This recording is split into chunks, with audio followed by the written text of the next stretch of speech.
அனைவருக்கும் வணக்கம். தமிழ் பர்மாகல்ச்சர் உங்கள் அன்புடன் வரவேற்கிறோம். நாம் பாரம்பரியம் இருக்கிற, அதாவது மரபு ரீதியாக இருக்கிற மரங்களையும் நெல் ரகங்களையும் கீரை வகைகளையும் பார்த்துட்டு வந்துருக்கிறோம். அந்த வகையில் இன்றைக்கி மர ரகையில் இருக்கிற முருங்கை மரத்தை தான் நம்ம பார்க்க போகிறோம்.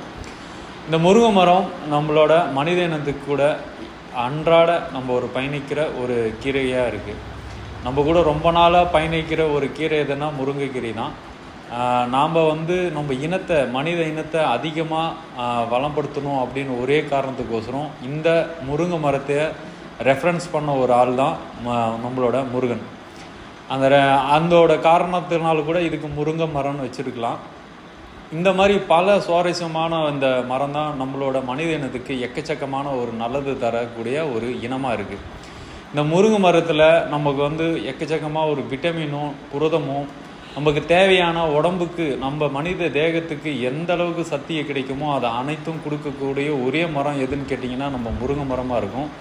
இது கிட்டத்தட்ட ஒரு வருஷத்துலேயே வளரக்கூடிய ஒரு ரகமாக இருந்தாலையும் எந்த மண்ணுக்கும் அது வளரும். அதே மாதிரி இது வெயில் காலத்துலேயும் நீரே இல்லைனாலையும் தாங்கி கொஞ்சம் வளரக்கூடிய ஒரு மரம் தான் இந்த முருங்கை மரம். முருங்கை மரத்தில் இருக்கிற முருங்கைக்காய், முருங்கைக்கீரை, முருங்கை பிசின், முருங்கை எண்ணெய், முருங்கை பட்டை, இந்த மாதிரி எக்கச்சக்கமான அதில் இருக்கிற எல்லா உறுப்புகளும் நமக்கு மருத்துவ பயனாக கிடைக்குது. இந்த மருத்துவத்தன்மையை தான் நம்ம அதிகமாக பயன்படுத்தும் போது நம்ம மனித தேகத்துக்கு மிகப்பெரிய ஒரு ஆற்றல் கிடைக்கும். அது உயிராற்றல்.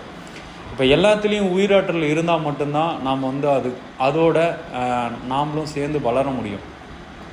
இன்றைக்கி ஃபாஸ்ட் ஃபுட்டில் இருக்கிற மாதிரி இன்றைக்கி எல்லாத்துலேயும் ஃபாஸ்ட் ஃபுட்டில் இருக்குன்னா நம்ம எல்லாம் நம்மளுக்கு உயிராற்றலே கிடையாது. எந்த இதுலேயும் உணர்வு பூர்வமாக அந்த உயிராற்றலே இல்லாதனால தான் நம்மளுக்கு இவ்வளோ வியாதிக்கான உள்படுறோம். நம்ம அந்த வகையில் இன்றைக்கி இந்த முருங்கை மரத்தை நாம் எந்த அளவுக்கு நம்ம எடுத்துக்கிறோமோ அது ரொம்ப ரொம்ப நல்லது. இந்த முருங்கை மரத்தில் பட்டை, இலை, விதை, காய், பூலெல்லாம் அவ்வளோ மருத்துவத்தன்மை இருக்குது.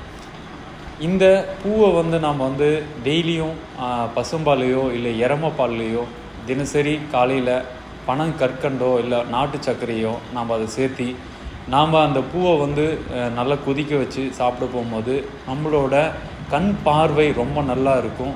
அதே மாதிரி கர்ப்பிணி காலம் முடிந்த பின்னாடி பெண்களுக்கு அந்த வயிறெல்லாம் உபசமாக இருக்கும். அந்த உபசமும் குறையிறதுக்கான வேலையை செய்யுது இந்த பூ.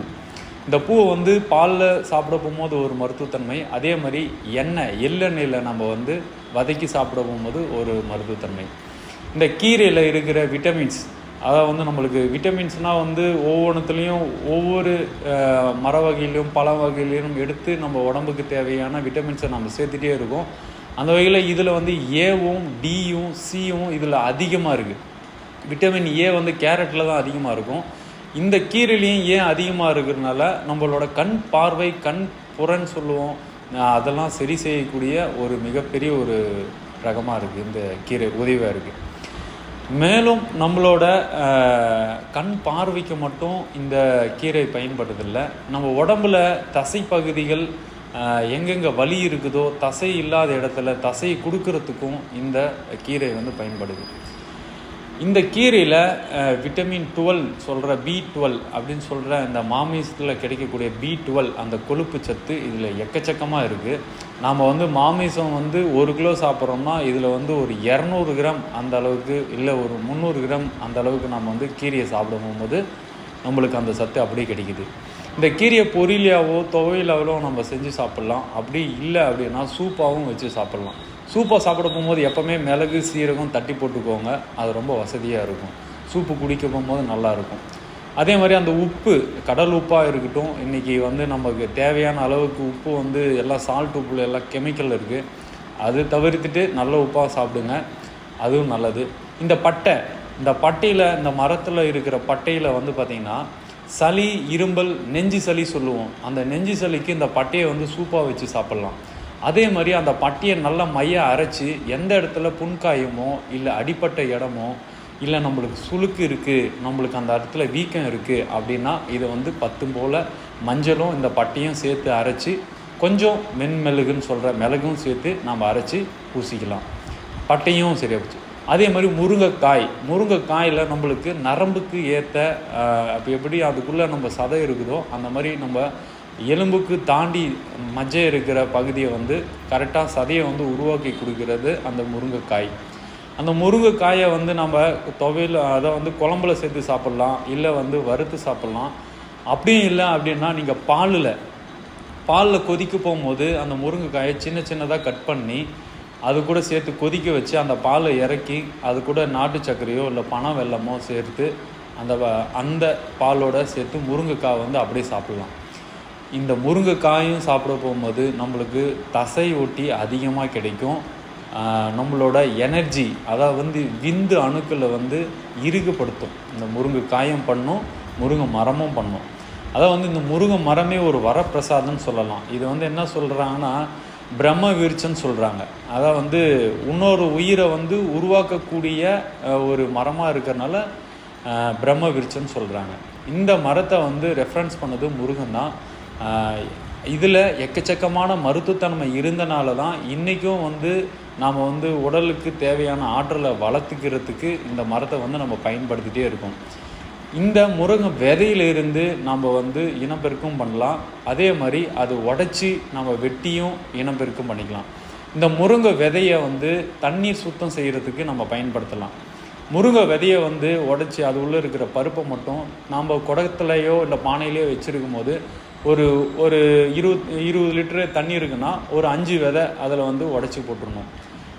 அந்த மாதிரி நம்ம போடும்போது நம்மளோட அந்த தண்ணியில் இருக்கிற நஞ்சை வந்து அதை வந்து நச்சுத்தன்மையை வந்து வெளியேற்றுறதுக்கு அது ஒரு மிகப்பெரிய ஒரு அற்புதமான ஒரு வேலை செய்யுது. வாட்டர் பியூரிஃபைன்னு சொல்லலாம். தண்ணியை சுத்தம் செய்கிறதுக்கு இந்த முருங்கை விதையை பயன்படுத்தலாம். இப்படி எக்கச்சக்கமான இருக்கிற முருங்கை மரத்தை நாம் இன்றைக்கி தவிர்த்துட்டு நாம் வந்து இன்றைக்கி முருங்கைக்கீரையே சாப்பிட்றதில்ல. முருங்கைக்கீரை இன்றைக்கி ஒரு கட்டு வந்து 20 ரூபா ஆச்சு. ஒரு வீட்டுக்கு ஓரமாக சும்மா வளரக்கூடிய ஒரு மரம் இன்றைக்கி வந்து ஒரு 20 ரூபா கொடுத்து வாங்குகிறோம். ஏன்? நம்மளுக்கு அவ்வளோவும் வந்து சோம்பேறித்தனம். ஒரு மரத்தை வந்து பாதுகாத்து அதை வளர்க்குறதுக்கு நம்மளுக்கு சோம்பேறித்தனம்னு சொல்லலாம். அப்படி இல்லையா நேரம் இல்லைன்னு சொல்லலாம். அப்படி இல்லையா இடம் இல்லைன்னு கூட சொல்லலாம். என்கிட்ட இடம் இல்லைப்பா அப்படின்னு கூட சொல்லலாம். அந்த வகையில் ஆனால் நாம் வந்து அன்றாட வாழ்க்கையில் ஒரு வாரத்துக்காவது இந்த முருங்கைக்கீரையை ஒரு டைமாவது சாப்பிட்ணும். அது பூவாக இருந்தாலும் சரி, கீரையாக இருந்தாலும் சரி, காயாக இருந்தாலும் சரி, இல்லை அதோட பட்டையாக இருந்தாலும் சரி, அதோட விதையாக இருந்தாலும் சரி, இந்த 5மே நம்ம பயன்படுத்தும் போது நம்மளோட மனித தேகத்துக்கு அவ்வளோ அற்புதமான ஒரு சக்தி. இதில் எக்கச்சக்கமான ஒரு நல்லது அப்படின்னு கேட்டிங்கன்னா நம்மளோட பெண்களுக்கு கர்ப்பப்பையில் இருக்கிற கரு முட்டைகளை வலுப்படுத்தும். அதே போல் அவங்களுக்கு பால் சுரக்கிறதுக்கு, அதாவது குழந்தை பிறந்த பின்னாடி பால் சுரக்கிறதுக்கு இந்த முருங்கைக்கீரையும் இந்த முருங்கைக்காயும் சாப்பிட போகும்போது பால் அதிகமாக சுரக்கும்.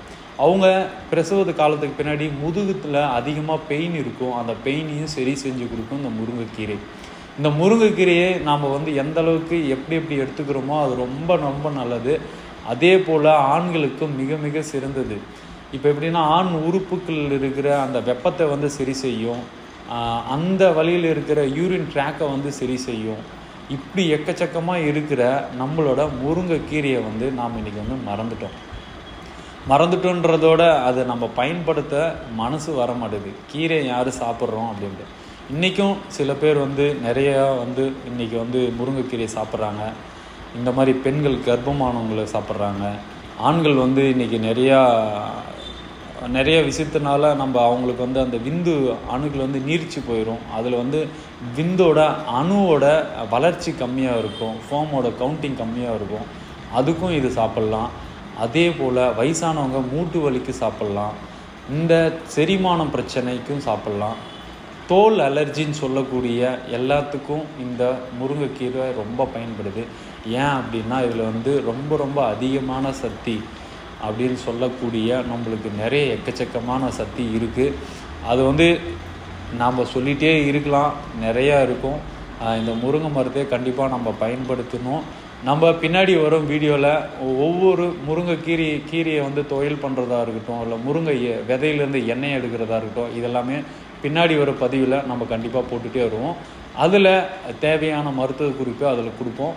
இப்போது இந்த மரத்தை பற்றியும் நான் உங்களுக்கு சொல்லியிருக்கேன். கண்டிப்பாக அந்த மரத்தை பற்றி உங்களுக்கு தெரிஞ்சாவோ பயன்படுத்த ஆரம்பிங்க. அதை வந்து வளர்க்க ஆரம்பிங்க. அப்போ தான் நம்மளுக்கு வந்து சீக்கிரமாக அது கிடைக்கும். காசு கொடுத்து வாங்காத ஒரு நிலைக்கு நம்ம வருவோம். மக்களே, நாம் வந்து மறந்துட்டு மரபு ரீதியாக இருக்கிற எல்லா விஷயத்தையும் மறந்துட்டு இன்றைக்கி வந்து ஃபாஸ்ட் ஃபுட்டில் அதை வந்து இந்த டெக்னாலஜி போகிற உலகத்தில் நம்ம ஓடிட்டு இருக்கோம்.